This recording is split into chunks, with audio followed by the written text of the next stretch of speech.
이번 영상에서는 이혼을 앞둔 모든 분들이 고민하게 되는 집을 나와도 되는가, 즉 별거 해도 되는지에 대한 설명을 드리겠습니다. 내가 먼저 집을 나오면 내가 유책 배우자가 되는 거 아닌가라는 걱정이 본능적으로 들 수밖에 없는데요. 결론부터 말씀드리면 별거 해도 괜찮습니다. 그런데요, 주의해야 할 점이 있으니 오늘 영상 참고해 주시기 바랍니다. 그럼 시작하겠습니다. 우리 법률에 부부간 의무 규정이 있다는 걸 아시나요? 아마 대부분 모르고 계실 텐데요. 민법 제826조 제1항은 부부간의 의무로 부부는 동거하며 서로 부양하고 협조하여야 한다라고 정하고 있습니다. 즉, 법적으로 부부는 동거 의무가 있는 거죠. 그런데 의무를 위반하면 어떻게 되나요?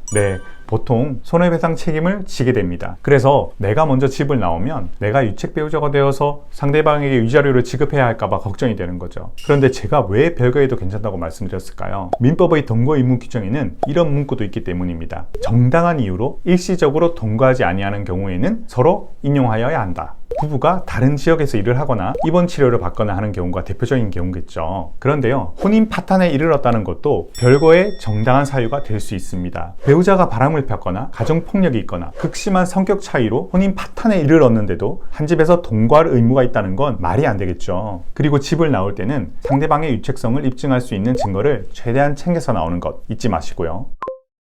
자, 여기서 주의해야 할 점은 배우자가 중병을 앓고 있어서 내가 집을 나가면 배우자를 간호할 사람이 없는 경우 등에는 별거에 신중할 필요가 있습니다. 자칫 배우자를 유기한 것이 될 수도 있으니까요. 그리고 집을 나왔다면 수개월 내로 이혼소송을 시작할 필요가 있습니다. 혼인관계가 파탄이 나서 집을 나왔으니 이혼소송을 하는 것이 자연스러운 순서인 것이죠. 일반적으로 집을 나가서 이혼소송을 하지도 않고 몇 년간 집에 들어가지도 않으면 집 나간 사람이 유책 배우자라는 공격을 받을 수도 있으니 조심할 필요가 있겠습니다.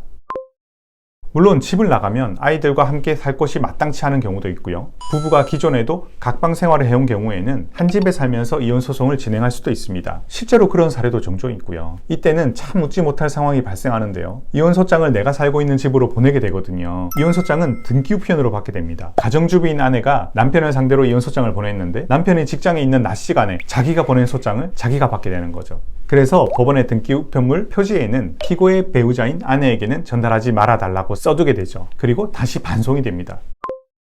각 가정의 상황에 따라 언제 어떻게 별거를 하는 것이 유리할지는 다르기 때문에 이혼 전문 변호사님과 먼저 상의를 해보시는 것을 추천드립니다. 영상 보시고 궁금한 점 있으면 전화나 댓글 남겨주십시오. 감사합니다.